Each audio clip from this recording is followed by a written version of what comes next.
Садятся.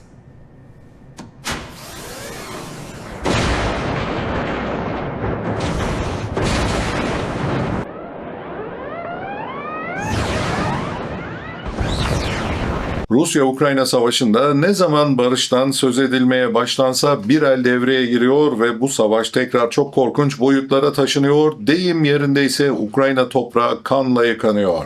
Ukrayna'nın Moskova'ya yaptığı ve finalinde 4 Flamingo füzesinin kullanıldığı saldırı sonrasında Putin beklendiği gibi İskender balistik füzeleri ve dronlarla Ukrayna enerji ve telekomünikasyon altyapısına hedef alan çok ağır bir saldırı gerçekleştirdi. Elbette bu işin Ukrayna'ya faturası çok ama çok ağır oldu ama Moskova saldırısının asıl planlayıcıları için Ukraynalı sivillerin hayatının mahvolması zerre önem taşımıyor. O yüzden de bu saldırılar haberlerde kendisine yer bile bulamıyor. Rus Silahlı Kuvvetleri son 24 saat içerisinde Ukrayna'daki bir askeri havalimanı ve petrol rafinerileriyle birlikte yakıt, enerji ve ulaşım altyapısına hedef alan çok ağır saldırılar düzenledi.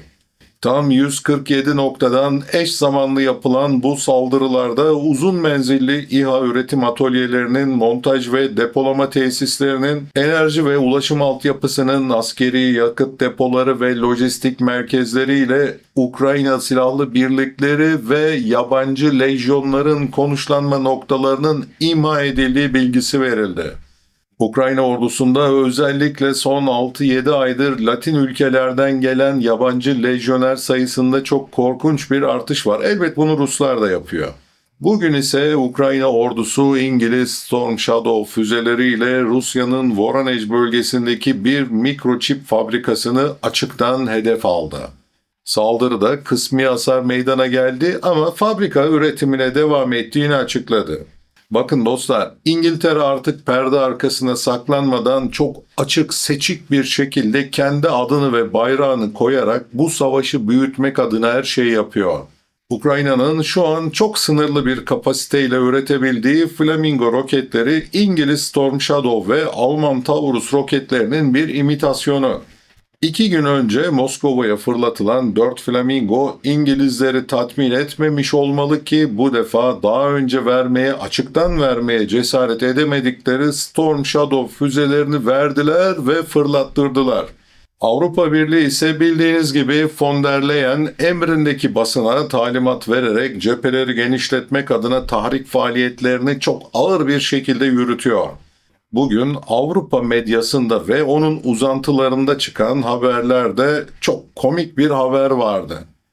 Belarus Devlet Başkanı Lukashenko'nun Zelenski'den korktuğu ve özür dilediği haberleri servis edilmeye başlandı. Acaba bu dilediği özürden Lukashenko'nun haberi var mı?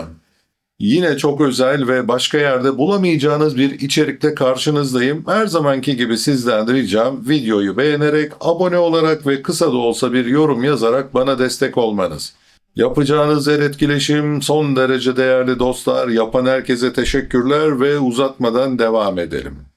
Şimdi roket saldırılarını bir kenara bırakarak sıcak savaş alanındaki son gelişmeleri değerlendirelim. Çünkü asıl savaş piyadelerin ayak bastığı noktada oluyor. Rus ordusu 3 ayrı cepheden ilerleyişini sürdürürken Ukrayna kuvvetleri de 3 farklı yönden karşı hamleler gerçekleştirdi. Savaş alanında kontrol haritasında aslında çok önemli bir değişiklik yaşanmıyor. Rusya yavaş ilerleyişini sürdürüyor. İşte cephelerdeki son durum ve yerel gelişmeler. Önce Konstantinivka cephesinden başlayalım.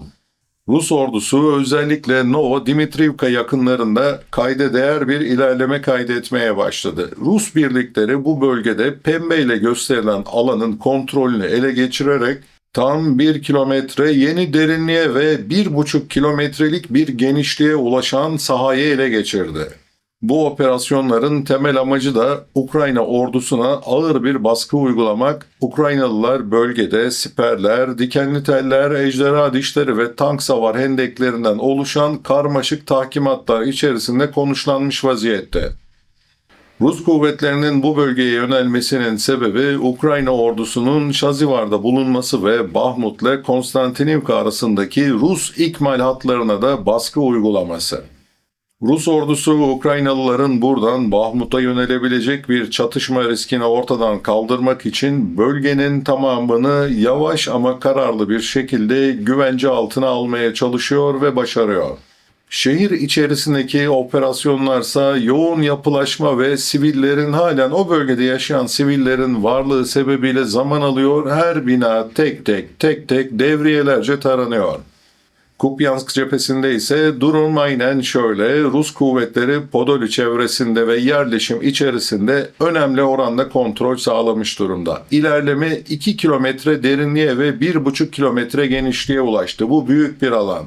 Rus birlikleri bölgedeki birkaç konut kompleksini de ele geçirerek Kupyansk ve Kroloviç yönünde ilerlemeyi hedefliyor. Aynı zamanda Podoli'ye giden yolu da kapatmayı başardılar. Ukrayna ordusu bu bölgede güçlü bir savunma hattı oluşturmuş vaziyette ve Rus ilerleyişini durdurmak için ellerinden geleni yapmaya devam ediyorlar. Çatışmalar tek bir kasabayla sınırlı değil. Taraflar birbirlerine bağlı geniş bir alanda çok kanlı mücadelelere girmiş vaziyetteler. İki tarafın da kayıpları aslında ağır denebilecek şekilde. Kuzeydeki gelişmelerde çok daha kanlı bir vaziyette devam ediyor. Rus kuvvetleri Petropavlivka'ya doğru ilerleyerek köyün kuzeyinde bir grup evi daha ele geçirdi. Bu ilerleme bölge boyunca 600 metre derinlik ve 800 metre genişliğe ulaşmış vaziyette. Bakın, diğer bölgelerdeki genişlemelere nazaran nispeten çok daha küçük. Rus birlikleri hem güneyden hem kuzeyden kasabaya doğru baskı kurarken Krasniberç'ten de Ukraynalıları geri çekilmeye zorlamak için ağır operasyonlar yapıyorlar, topçu desteğiyle elbette. Volchansk cephesinde ise çatışmalar sürüyor ancak kontrol hattında belirgin bir değişiklik yaşanmıyor, sadece iki taraf sürekli kayıp veriyor. Ukrayna ordusu Mirnorod cephesinin kuzeyinde Pilitski yönünde ilerleyerek bölgedeki birkaç evi tekrar ele geçirdi. Bu ilerleme 500 metre derinlik ve 500 metrelik genişlik sağladı ama çok sınırlı bir alan. Ukraynalılar Rus ordusunun halen kontrolünde olan şehrin sınırına kadar kontrollerini genişletmeye çalışıyor. Belitski çevresinde de saldırılarını sürdüren Ukrayna kuvvetleri Rus ordusunu Şevçenko'ya yaklaşmaktan alıkoyamadıkları için batıdan ve güneyden gelen tehditleri de püskürtmeye çalışıyorlar ama gerilemeye devam ediyorlar. Ayrıca Rudenski yönündeki operasyonlar da çok kanlı bir vaziyette devam ediyor.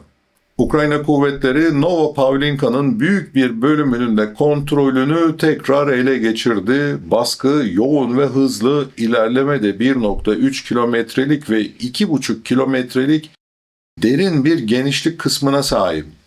Bakın, bu oldukça büyük bir alan. Özellikle biraz önce saydığım dataları baz alırsanız Ukrayna'nın Donetsk'in güneyinde başlattığı son büyük taarruz Rusları biraz bu cepheden asker kaydırmaya zorladı ancak sürekli cehennem gibi gelen Rus takviyeleri durumu her an tersine çevirebilir. Ukrayna'nın baskısı büyük ve küçük gruplar halinde birden çok noktadan yapılan ani saldırılarla sürüyor ama cephedeki kuvvet dengesi ve bölge hakimiyeti Ukraynalıların aleyhine gelişmeye devam ediyor. Ukrayna'nın Ivanica, Novopavlinka ve Donetsk'in güney eteklerine yönelik saldırıları da cephe hattında çok önemli bir değişime sebep olmuyor. Zaporojye cephesi ise özellikle son aylardaki en kanlı çatışmaların gerçekleştiği diğer bir bölge olarak ön plana çıkıyor. Ukrayna ordusu Malişarapki yönünde bir atılım gerçekleştirerek şehrin batı kısmının bir bölümünü ele geçirdi. İlerleme yaklaşık 2 kilometre derinlik ve 1 kilometre genişliğe ulaşmış vaziyette.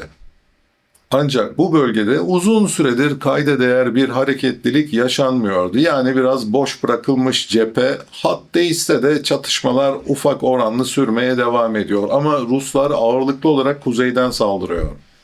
Cephelerin her birinde operasyonlar yoğun bir şekilde devam ederken kontrol haritasındaki değişimler de savaşın dinamik yapısını artık daha net bir biçimde ortaya koyuyor. Rusya artık stratejik noktalarda daha ağır üstünlüğünü ortaya koymuş vaziyette. Geçtiğimiz günlerde Moskova'ya yapılan drone saldırısının arkasındaki ana ismin İngiltere olduğunu söylemiştim. İngiltere'de artık Rusya-Ukrayna savaşının arkasındaki en büyük hami olduğunu hiç saklamıyor ve asıl hedeflerinin Ukraynalıları kullanarak Rusya'ya zarar vermek olduğunu ilan etmiş vaziyette.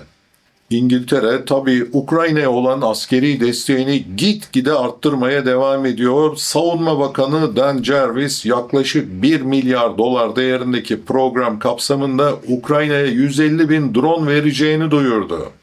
Donbas Savaşı'nın arkasında da aynı isimler, aynı İngiltere vardı. Rusya-Ukrayna Savaşı başlamadan önce de Ukraynalı aşırı sağcı militer grupların da İngiltere'ye götürülerek eğitilmesi ve silahla donatılıp geri gönderilmesi artık saklanamıyor.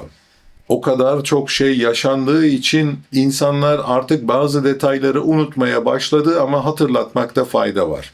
Hatırlatacağım bir diğer detay da hain Ali Kemal'in özbeöz torunu eski İngiliz Başbakanı Boris Johnson'ın da Ukrayna'ya drone satan bir firmayla olan pis ilişkisi ve aldığı paralar. Bunu hiç unutmayın. Görünen o ki maalesef bu savaş muhtemelen Ukrayna tamamen harap olmadan bitirilmeyecek, daha doğrusu bitirttirilmeyecek. İzlediğiniz için teşekkürler.